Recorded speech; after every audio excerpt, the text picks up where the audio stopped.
পেটের দায় পরিবার পরিজন ফেলে ভিন রাজ্যে পাড়ি দেওয়াই যেন হলো কাল।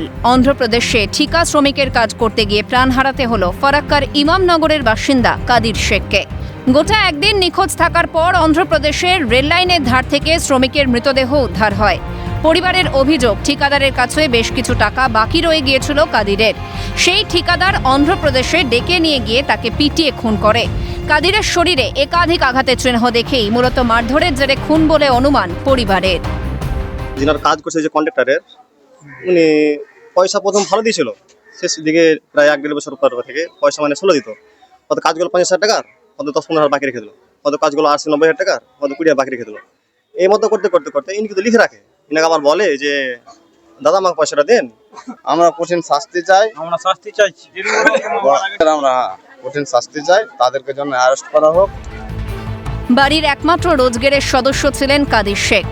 অন্ধ্রপ্রদেশে ঠিকা শ্রমিকের কাজ করে রোজগার করতেন সামান্য কটা টাকা।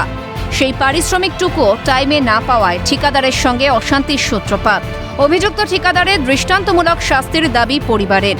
কিন্তু প্রশ্ন থেকেই যায়, আর কতদিন বাংলার শ্রমিকদের কাজের খোঁজে যেতে হবে অন্যত্র? বাংলার প্রশাসনের হস্তক্ষেপে আদৌ কি কপাল ফিরবে পরিযায়ী শ্রমিকদের? শিবা সরকারের রিপোর্ট, ক্যালকাটা নিউজ।